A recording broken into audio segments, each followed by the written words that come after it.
Congressman Nick Langworthy was reelected last night to his seat in the 23rd Congressional District. And today he spoke about plans for his next term.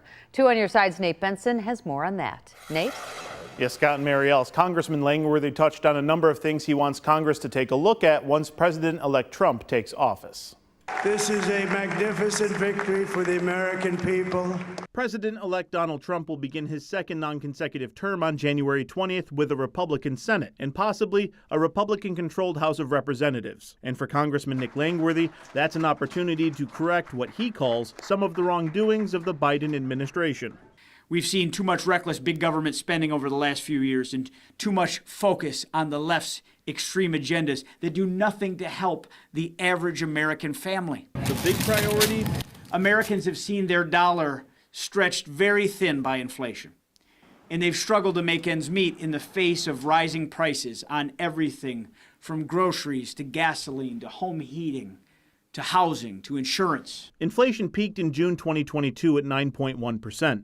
Right now, it's at 2.4%, which is still higher than it was when Trump left office in 2020. Langworthy says that the path to reducing prices for groceries, housing, insurance, and gas is by expanding the Trump Tax and Job Act and to, quote, harness American energy. It'll create jobs, it'll create opportunities, and it will take money from our foreign adversaries and put money into American companies and American workers and drive down the costs of everything. Putting more American energy out there for the world to purchase will make our country rich again. But the U.S. is already the highest producer of crude oil in the world and has been for 6 years, according to the U.S. Energy Information Administration. The U.S. produced 12.9 million barrels per day in 2023. Langworthy also wants Congress to focus on passing a border security law and supports the president-elect's plans for mass deportations.